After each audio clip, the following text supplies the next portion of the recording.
Alright, it's good. Scaring happy. Alright. So, how old were you in 1968?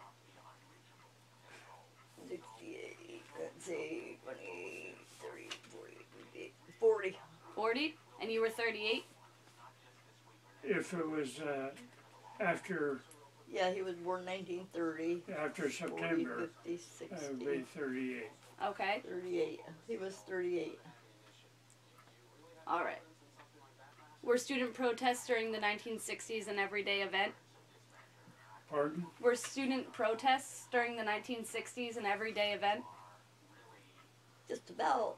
Yeah. Of Kent State. Was it Kent State in the 60s? When those people, those college kids went after the Vietnam? Went after the war in Vietnam? Did you... Kent State. Yeah. Kent State University, the kids at Kent State University were against the war in Vietnam. That was a big And protest. it was, they fought and they marched and they, they spit on Vietnam, Vietnam veterans that came back. Really? They spit on them, they did everything, they hated their guts. There's Vietnam men that fought in Vietnam that still they act like they're homeless because they didn't get treated like the vets do now. Mm-hmm. You have people sending them packages and this and that. They got spit on, they got called baby killers and everything. Did you personally experience... If I may. Yeah. I was in Vietnam in 1967. And I think it was 68 too, but I was in Vietnam and I came back and I was traveling by commercial air and I had a uniform. I was in uniform and in San Francisco or wherever it was that I sat down from Vietnam. I think it was in San Francisco. I had to get off the airplane and with my in uniform, and I was very apprehensive that I would cause some kind of little trouble, but I didn't have a bit of trouble. Nobody bothered me, but I figured that I might need it. Mm-hmm. Now, do you remember that there were rumors about the government lying about the attacks that started the Vietnam War? Yes. And did that make any of the other Marines that were fighting with you, did that make them be against the war too? No. Or, no? No. So everybody felt like they should be there too? They don't care. Mm-hmm. They were in fight. I went to Vietnam as a Marine second lieutenant. And before I left for Vietnam, we were working out some finances. We went to a loan company called the Beacon Loan Company in Berwick. And to get a loan.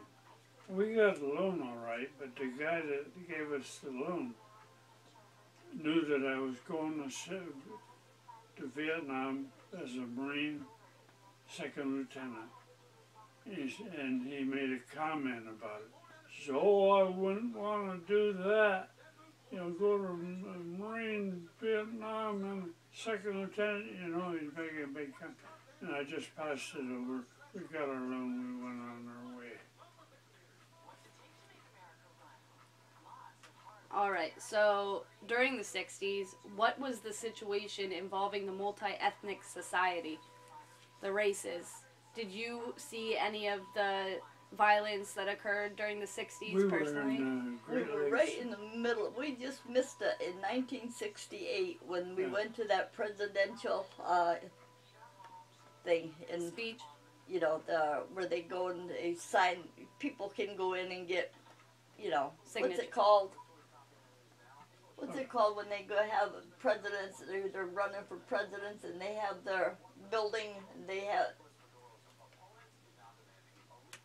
Well, we were in Great Lakes, Illinois, living there when Martin But Luther came. what president did you say it was? Humphrey. Humphrey was his offices and everything to you know people working for him was in Chicago, and there's a big park in Chicago, and we had to walk through the park to get to over to where the building was, you know, where they were holding the whatever it's called, you know, where you'll find out. Where people go work for them, they fill envelopes for them, and they do this for them and do that for them, you know, to working for him, and we had to walk through this park, and there was cops, Chicago cops, all around, you know, around. Every place you looked, you saw a cop. And in the park,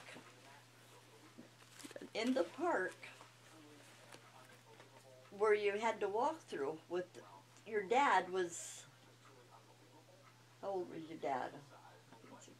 He was 8 years old. Janine was 6. Your dad was 8. We had them with us. We walked through the park. It was covered with hippies. Men and women, you know, girls and boys. What do you mean by hippies? Huh? What do you mean by hippies?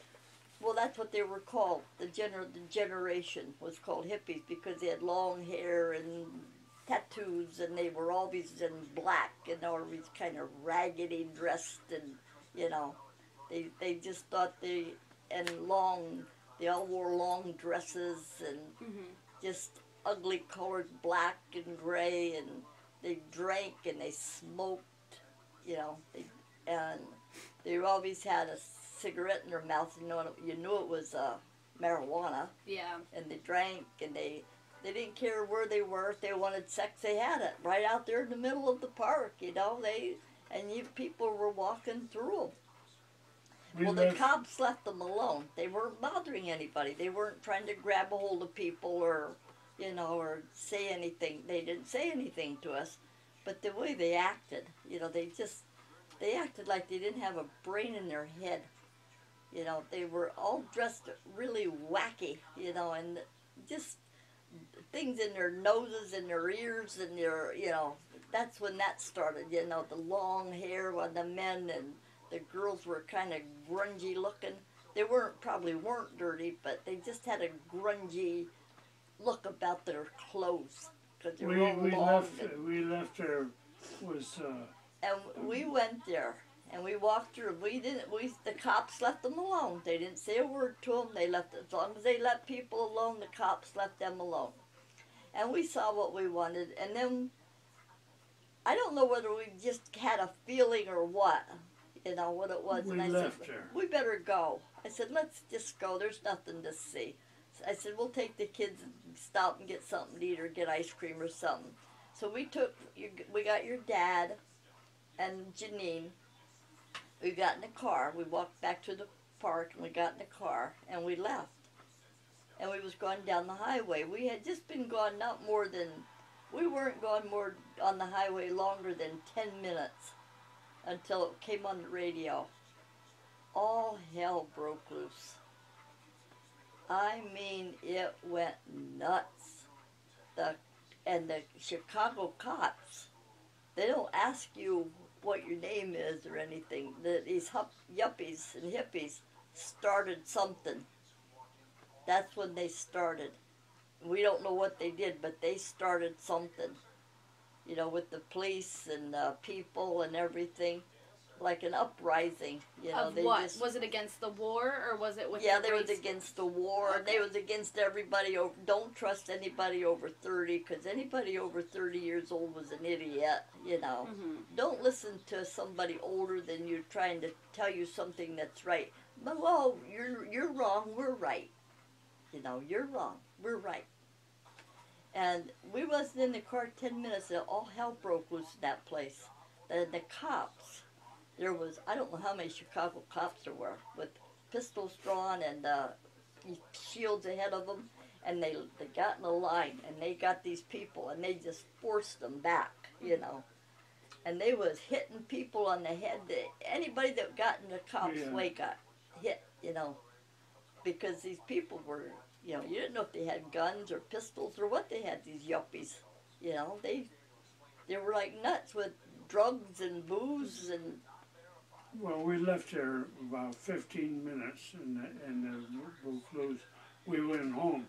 And the strangest thing, every bit of it, every bit of the riots and the police actions was on TV, Yeah, live. And how they would do is they'd pull up a squad car and the lines on both sides, and they push to compact the crowd, and they fed the crowd into the thing and into the. They had a regular routine into the